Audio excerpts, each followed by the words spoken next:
Hey everybody, it's Christine, and I am starting a new month and a new series. I'm going to continue the idea of scrapbooking with the same sketch throughout the month like I did in August because y'all really seem to enjoy that. And so I thought, again, I enjoyed it too, so let's roll with that and pick a new sketch. So this month's sketch comes from Page Maps, who's been making sketches forever. And the sketch itself is actually one of their September sketches because I started making videos before it was actually October, so I needed something that launched earlier. And it is a really simple picture sketch. Obviously you can stretch that out and make it work differently, but I wanted to use it specifically because I felt like it would work for a single or a double page layout. So I am working with it for the first time today using the double shot kit from the ScrapRoom. This is a collection from Echo Park paper, obviously fall themed as you can see. And it's got a lot of very traditional colors as well as elements. And so I'm going with a very classic, clean and simple style layout to play that up. So you can see I've got this really fun pumpkin background, and then I'm adding the plaid so that the pumpkin background will literally just be my top border and my bottom border. That was a great way to be able to work that into my layout without it being too busy. And then right now I'm just distressing up the top edge of that green plaid paper, just pulling it up and rubbing it with my hands and stuff. And then I'm gonna start to pull together the sketch. The sketch, one of the things that really drew me to it was it has the two pictures, but it also had a big circle on it, but not a circle that was a focal point, but still just a big element that would be really easy to switch out, make different shapes and stuff, and make it work within there. The title lands to the left side of that circle, and so one of the things I'm playing with right now is just kind of trying to figure out, as I have the base, how do I want to embellish? What do I want to add? The sketch has circles, really, it has that big circle, but it has littler circles throughout the layout used as embellishments. And this page kit has some great embellishments, but it didn't have very many circular elements. So what you're seeing right now is I am deconstructing my layout, and I am going to cut out some of that pumpkin paper and use that instead for my circular elements. So I just gave you a view, like totally behind the scenes, parts that I usually will edit out of how I go back and make an adjustment accordingly. And these pumpkins are simple enough that I thought I could make them work.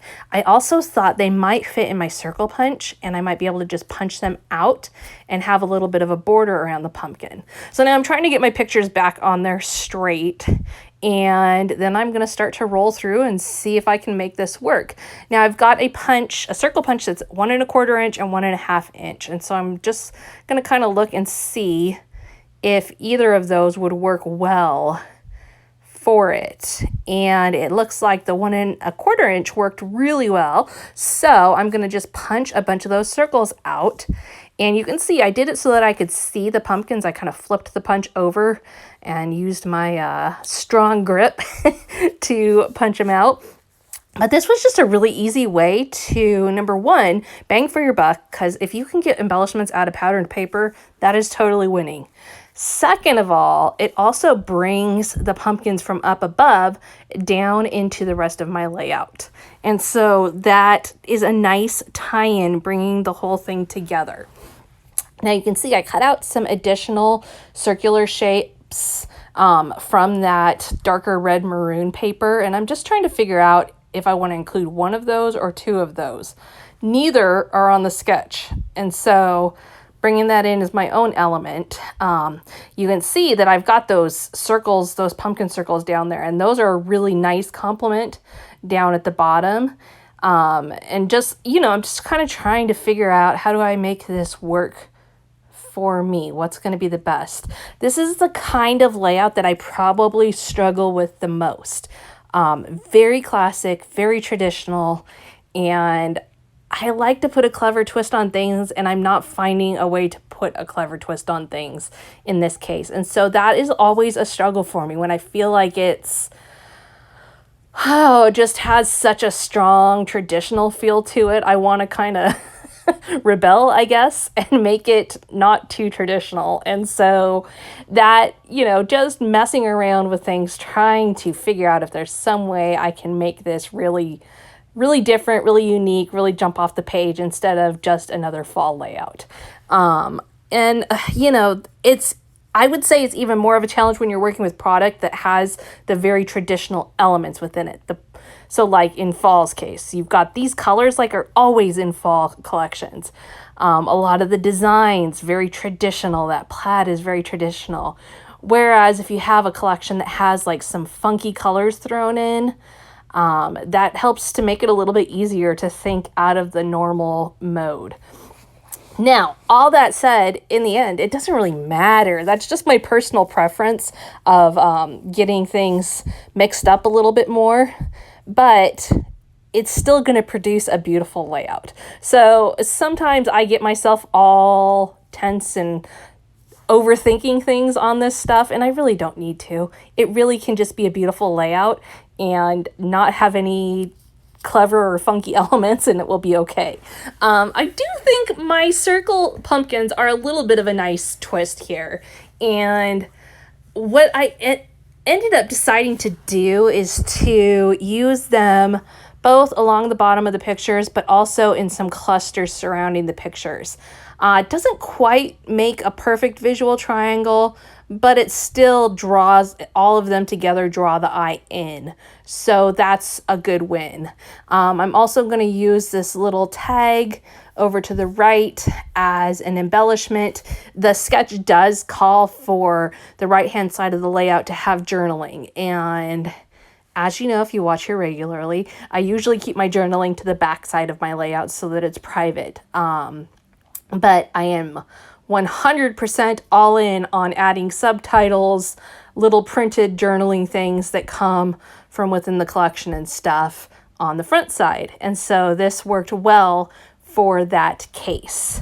I am building up around my title. You see my title is very small for me, but it's what I had, and I liked the way the color of it worked with what I already had going on, so I just stuck with that. But you do traditionally see that I tend to go with bigger, more bold titles that bring in some dimension and interest to the layout.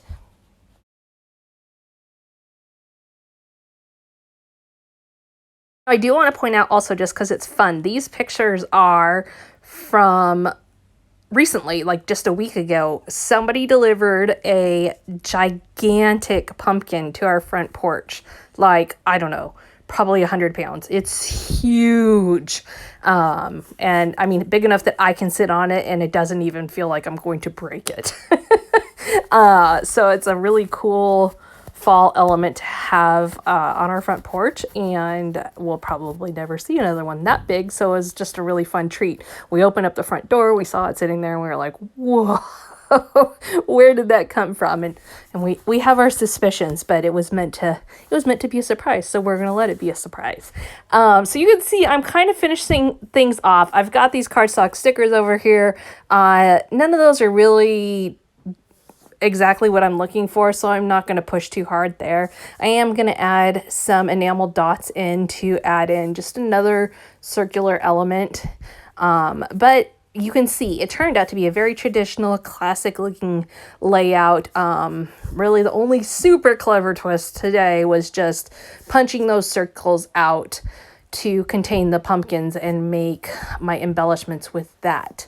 Now, the other page kit in the double shot kit this month is from Crate Paper. You'll see that layout coming up in a couple of weeks. In the meantime, I will be continuing to create with this sketch throughout the month. Maybe not exclusively all my projects with this sketch, but quite a few more.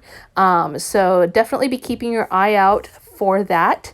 And thank you so much for joining me. If you're not a subscriber here already, I'd love to have you as one, and we will catch you again soon.